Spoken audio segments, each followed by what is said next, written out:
রত্নাদেবী তার দুই ছেলে সুরেশ ও পরেশকে নিয়ে শিউরি গ্রামে বাস করতেন। রত্নাদেবীর স্বামী হঠাৎই অসুখে মারা যান। তারপর থেকে তিনি তার দুই ছেলেকে নিয়েই বসবাস করতেন। রত্নাদেবীর স্বামীর বিশাল সম্পত্তি ছিল।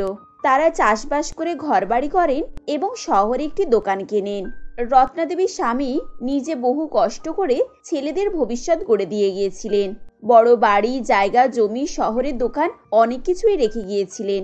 এমনই একদিন, সারা জীবন আমি আমার দুই ছেলেকে যেন এক হয়ে থাকতে দেখি, এতেই আমার শান্তি। আমি ভালো খাই না খাই তাতে আমার কিছুই যায় আসে না। তোমরা দুই ভাই যেন সারা জীবন এক হয়ে থাকতে পারো। অবশ্যই থাকবো মা, পরেশ তো আমারই ভাই, ওকে দেখবো না তো কাকে দেখবো? ওকে দেখবো না আবার? আমরা দুই ভাই মিলেমিশে থাকবো। সুরেশ শিক্ষিত, চালাক প্রকৃতির ছেলে ছিল। অন্যদিকে পরেশ ছিল অল্প শিক্ষিত।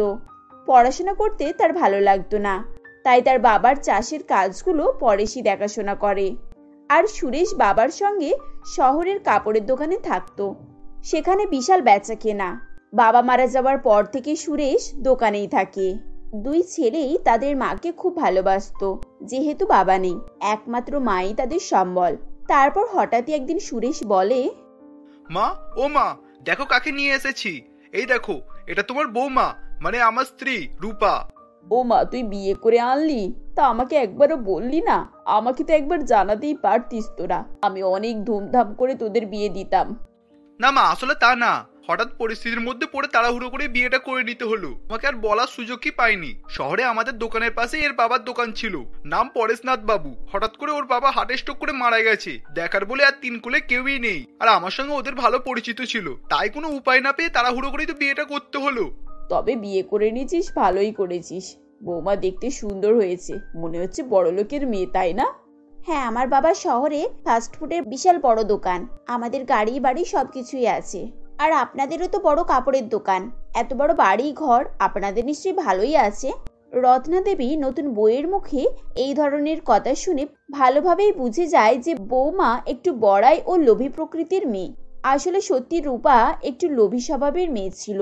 সুরেশের অত পয়সা দেখে লোভ সামলাতে না পেরে সুরেশকে পটিয়ে বিয়ে করে নেয়। এতদিন আমি সংসারের কাজকাম করে এসছি, ভালোই হলো বৌমা এসেছে, এবার আমি একটু বিশ্রাম নেব। এখন থেকে বৌমাই সব সামলাবে। ঢুকতে না ঢুকতেই শাশুড়ির রমণী শুরু হয়ে গেল। খালি ছেলেদের বিয়ের অপেক্ষায় থাকে, শাশুড়ি যেন ওত পেতে থাকে বৌমা কখন আসবে আর কাজ করবে। বৌমাদের যেন কাজ করানোর জন্যই নিয়ে আসে।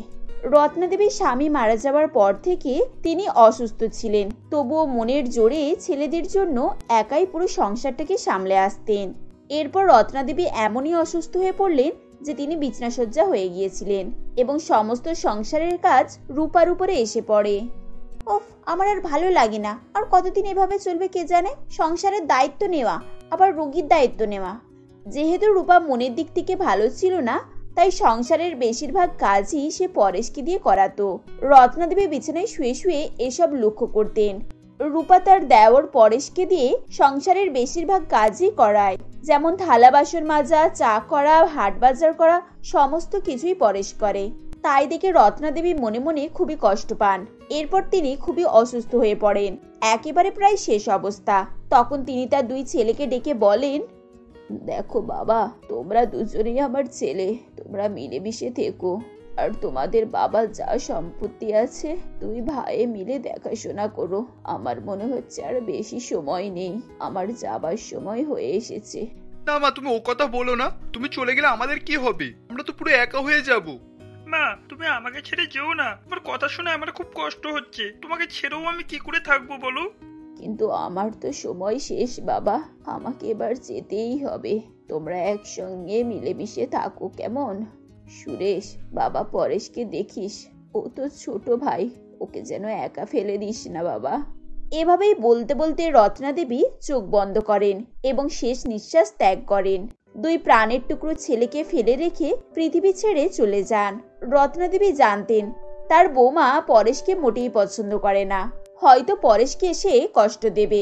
সেজন্যই তিনি বারবার তার বড় ছেলের কাছে অনুরোধ করেছেন যে তারা যেন একসঙ্গে থাকে, পরেশকে ছেড়ে না দেয়। রত্নাদেবী চলে যাবার পর দুই ছেলে হতাশ হয়ে মায়ের পা ধরে কান্নাকাটি করতে থাকে, আর অন্যদিকে রূপা তার ঘরে বসে আনন্দে নাচতে থাকে। কারণ শাশুড়ি মারা গেছেন, এখন সবকিছুই তার হাতে। যাকে বাবা, বাঁচলাম। এই সংসারের কাজ, তার উপরে আবার ওই বুড়ির দায়িত্ব। উফ, আমি যেন হাঁপ ছেড়ে বাঁচলাম। এবার আমার হাতেই সবকিছু। আমি যা বলবো তাই হবে। আমার কথাতে উঠবে সবাই, আমার কথাতে বসবে। আর পরেশকে কিছুই দেব না, ও বাবার জমিতে চাষ করে খাবে। রত্না দেবী মারা যাওয়ার পর সুরেশ তার বইয়ের কথা মতোই চলতে থাকে। আগে সে যতটুকু ভালো ছিল, এখন আর তার কিছুই ছিল না। সে তার বইয়ের কথা মতোই বাবার সম্পত্তির বাটোয়ারা করে ফেলে। পরেশকে গ্রামে চাষের জমি দেয়, আর সুরেশ নিজে শহরের বিশাল বড় কাপড়ের দোকান নিয়ে নেয়।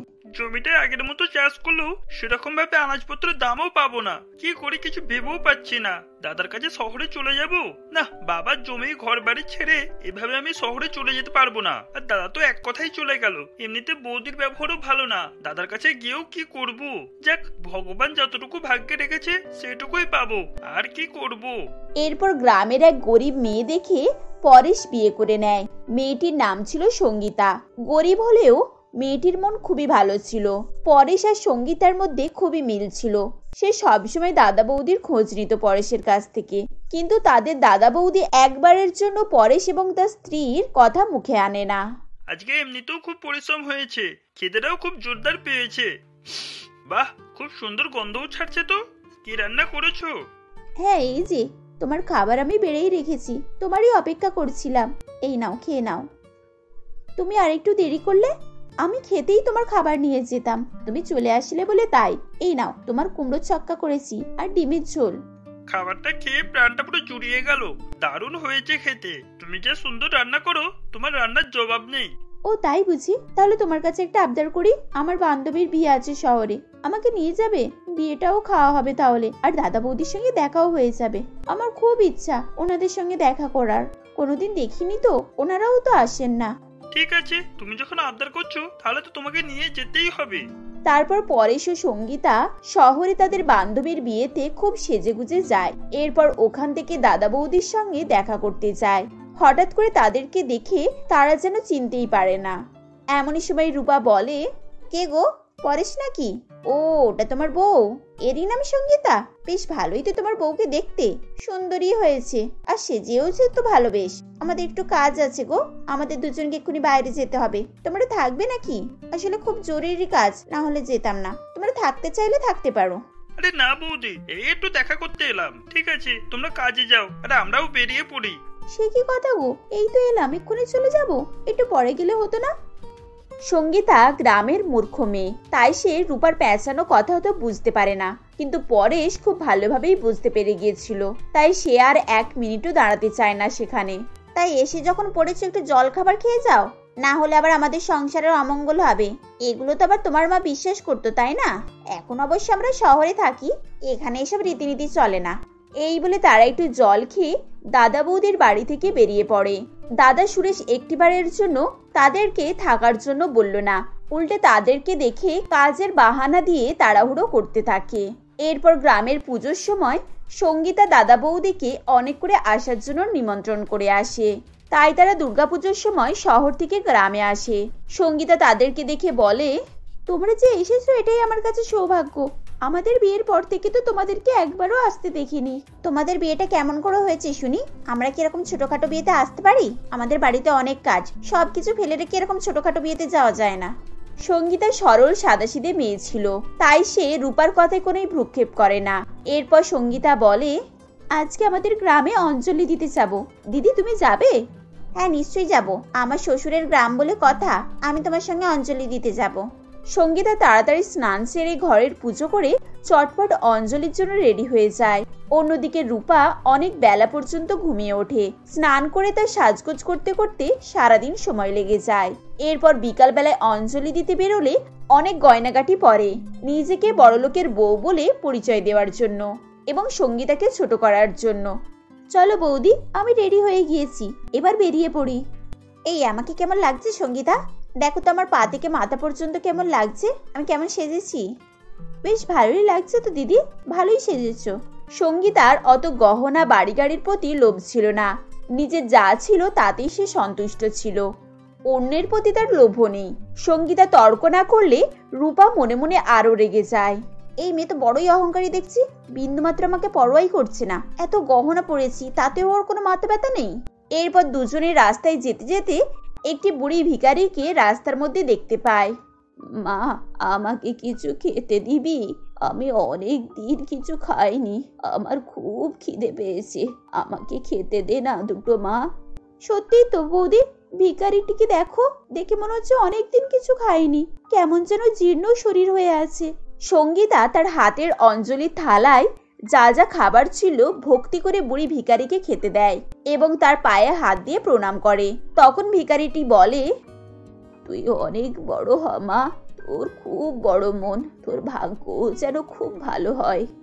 এই নাও ভিখারি মা, আমার কাছে অনেক টাকা আছে, এইগুলো তুমি নাও, এগুলো নিলে তোমার অনেক কাজে লাগবে। এই বলে রূপা তাকে টাকাগুলো দূর থেকে ছুঁড়ে দেয়। ভিখারিটি তার টাকাগুলোতে হাত দেয় না, এমনকি ছুঁয়েও দেখে না।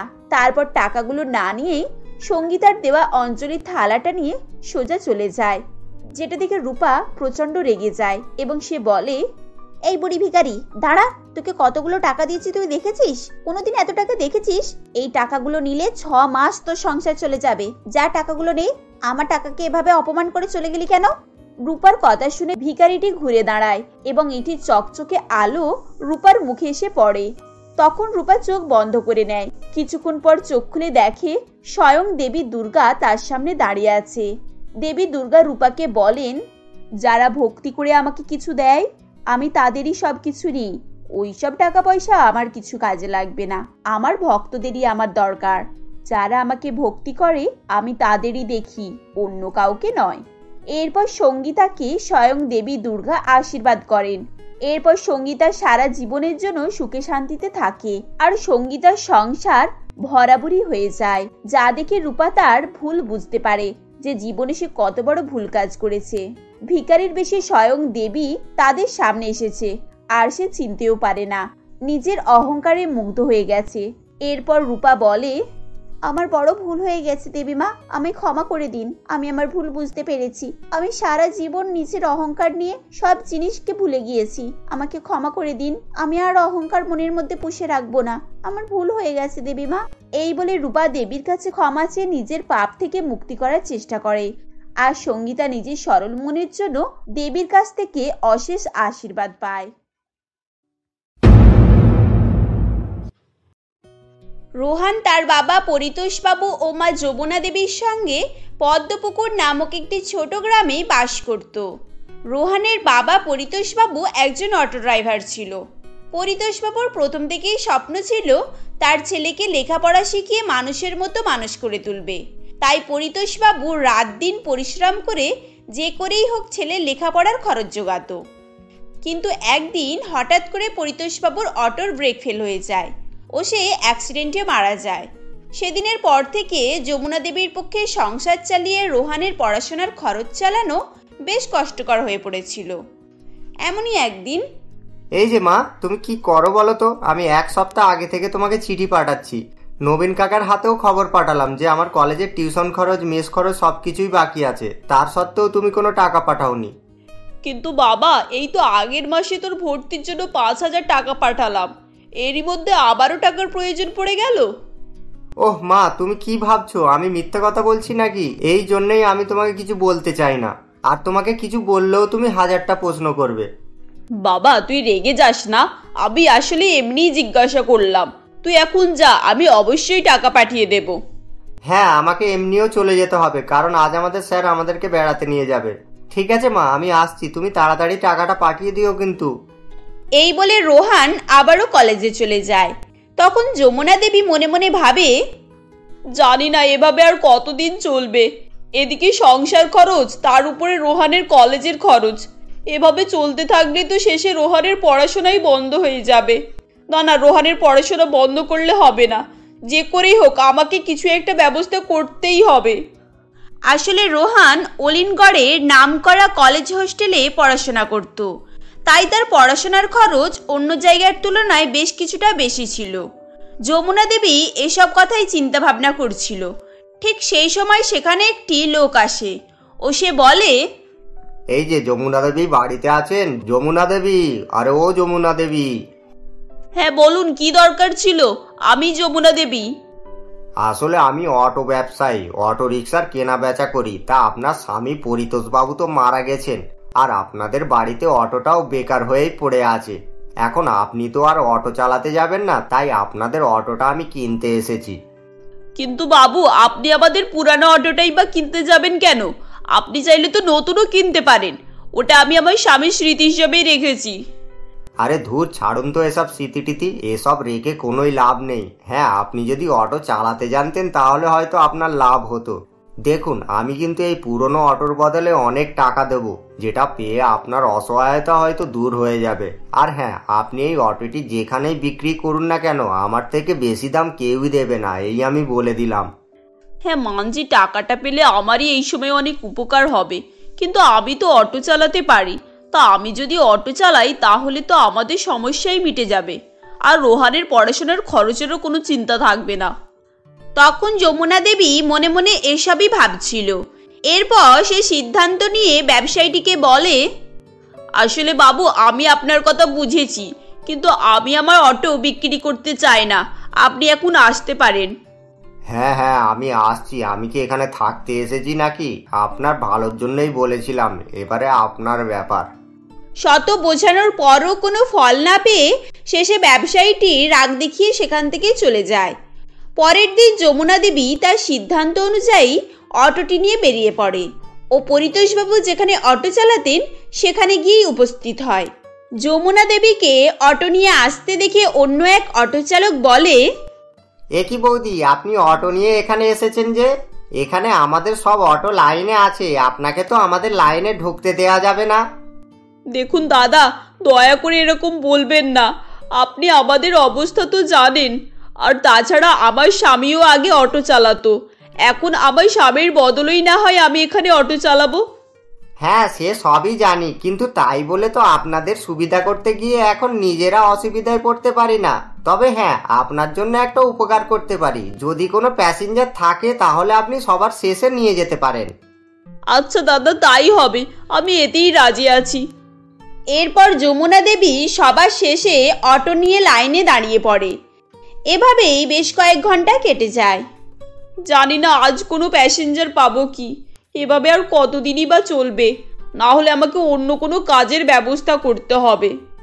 যমুনা দেবী এসবই চিন্তা ভাবনা করছিল। ঠিক তখনই এক মহিলা এসে উপস্থিত হয় এবং বলে, ভালো হয়েছে বাবা, এই ভর দুপুরে একটা অটো পাওয়া গেল। আচ্ছা দিদি, অটো ড্রাইভার কোথায় বলতে পারেন? আরে দিদি, আমি তো অটো ড্রাইভার। আসুন আসুন, কোথায় যাবেন বলুন। ও বাবা, আজকাল মহিলাও অটো ড্রাইভার নাকি? না দিদি, আমি আপনার অটো করে যাব না। এই কম বয়সে আপনার অটোতে বসে অকালে নিজের প্রাণ হারাতে চাই না। আরে দিদি, আপনি শুধু শুধু ভয় পাচ্ছেন। আমি আপনাকে নিরাপদে পৌঁছে দেব। আসুন না, কোথায় যাবেন বলুন। না না, ঠিক আছে, আপনার অটোতে ওঠার থেকে আমি পায়ে হেঁটেই চলে যাব। দিদি, আপনি না হলে একটু কম ভাড়া দেবেন। কিন্তু মহিলাটি যমুনা দেবীর কোনো কথাই কর্ণপাত না করে চলে যায়। এর ফলে যমুনা দেবী আরও হতাশ হয়ে পড়ে। এভাবেই কয়েকদিন কেটে যায়। প্রথম প্রথম কোনো প্যাসেঞ্জারই সাহস করে যমুনা দেবীর অটোতে উঠতে রাজি হয় না, কিন্তু এখন কিছু কিছু প্যাসেঞ্জার যমুনা দেবীর অটোতে উঠতে থাকে। ফলে যমুনা দেবীর এখন কিছু টাকা রোজগারও হয়। সেদিনই রোহান তার হোস্টেল থেকে যমুনা দেবীকে কল করে বলে, হ্যালো মা, কেমন আছো? তোমার শরীর ঠিক আছে তো? হ্যাঁ বাবা, আমি ঠিক আছি।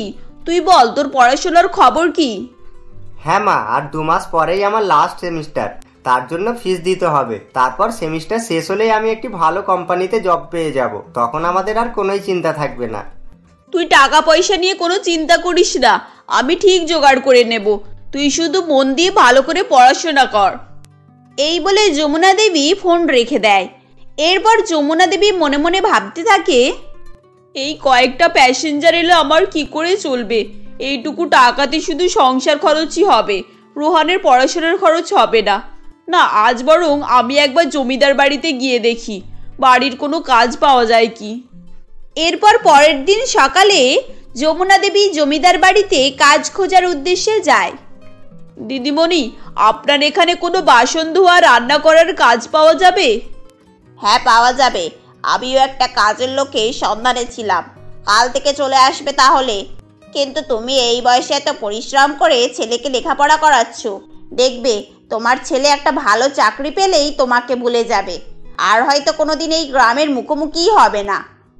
না দিদিমণি, আমার ছেলে এরকম নয়। আপনি দেখবেন ও মানুষের মতো মানুষ হয়ে উঠবে। কি জানি বাপু, আজকাল তো সব ছেলেদেরকেই দেখছি, ভালো হলেই ভালো। এই বলে জমিদারনি চলে যায়। পরের দিন থেকে যমুনা দেবী অটো চালানোর সাথে সাথে জমিদার বাড়িতেও কাজ করতে থাকে। এর ফলে যমুনা দেবী রোহানের পড়াশোনার খরচ জোগাতে সক্ষম হয়েছিল। কিন্তু এত পরিশ্রমের ফলে যমুনা দেবী খুবই অসুস্থ হয়ে পড়ে। আমার যতই শরীর খারাপ হোক, আমাকে পরিশ্রম করতেই হবে। রোহানকে নিয়ে আমাদের স্বপ্ন পূরণ করতে হবে। হে ঈশ্বর, আমি যেন এই দিন দেখে মরতে পারি, তবেই আমার জীবন সার্থক হবে। এরপর যমুনা দেবী 2 মাস কঠোর পরিশ্রম করে রোহানের কলেজের ফিস জোগাড় করে। আর এদিকে রোহানও লাস্ট সেমিস্টারের জন্য দিনরাত পরিশ্রম করতে থাকে। এমনই একদিন রোহানের একটি কলেজ ফ্রেন্ড এসে বলে, এই রোহান, চল আমরা একটা পার্টি করি। তুই তো সারা জীবন বই নিয়ে ব্যস্ত থাকিস, তাই এই বছর আমাদের লাস্ট, চল না গিয়ে আমরা একটু মজা করি। না রে ভাই, আমার সময় হবে না, আমাকে এখন মন দিয়ে পড়াশোনা করতে হবে আর ভালো রেজাল্ট করে একটা কোম্পানিতে জবের ব্যবস্থা করতে হবে। আমি আর তোদের মতো ধনী পরিবারের নয় যে রেজাল্ট খারাপ হলে ডোনেশন দিয়ে জবের ব্যবস্থা করে নেব। আমাকে জবের জন্য শুধুমাত্র ভালো রেজাল্টের উপরেই নির্ভর করতে হবে। এই তোরা চল, এখানে দাঁড়িয়ে দাঁড়িয়ে ওর ডায়লগ শুনতে গেলে আমাদের কোনোই লাভ হবে না, আমাদের এনজয়ের সময় শেষ হয়ে যাবে। এরপর তারা সেখান থেকে চলে যায়। এদিকে রোহানও মন দিয়ে পড়াশোনা করতে থাকে। দেখতে দেখতে রোহানের সেমিস্টারও শেষ হয়ে যায় এবং রোহান একটা শহরের খুব দামি কোম্পানিতে জব পেয়ে যায় এবং থাকার জন্য একটা ফ্ল্যাটও পায়। আমি মাকে ফোন করেই খুশির খবরটা জানাবো, তারপর কাল গিয়ে মাকে শহরে নিয়ে চলে আসবো। এবার থেকে মায়ের কষ্টের দিন শেষ। এরপর রোহান তার মা যমুনা দেবীকে ফোন করে এবং তার খুশির খবরটা জানায়। যমুনা দেবী খবরটা শুনে খুবই আনন্দিত হয়ে যায়। এরপর রোহান পরের দিন তার গ্রামে ফিরে আসে এবং তার মা যমুনা দেবীকে শহরে নিয়ে চলে যায়। এই দেখো মা, সারপ্রাইজ! এটা আমাদের নতুন বাড়ি, আজ থেকে আমরা এখানেই থাকবো। আর আজ থেকে তোমাকে কোনোই চিন্তা করতে হবে না, আর নাইবা কোনো অটো চালাতে হবে, কারণ আমি একটা খুব ভালো জব পেয়ে গিয়েছি। এত পরিশ্রমের মধ্য দিয়ে যমুনা দেবীর স্বপ্ন সার্থকতা লাভ করে। এরপর রোহান সেখানেই স্বপ্না নামের একটি মেয়েকে বিয়ে করে। স্বপ্না খুবই ভালো পরিবার থেকে ছিল, তাই সে রোহানের বাড়িতে আসার পর যমুনা দেবীকে কোনোই কাজকাম করতে দেয় না। এর ফলে যমুনা দেবী সুখের দিন চলে আসে। বলে না, মানুষের এককালে দুঃখ আর এককালে সুখ থাকে, যমুনা দেবীর সঙ্গেও এটা ঘটেছিল। এরপর থেকে যমুনা দেবী তার ছেলে বৌমার সঙ্গে ওই শহরের বাড়িতেই হাসি খুশিতে বসবাস করতে থাকে।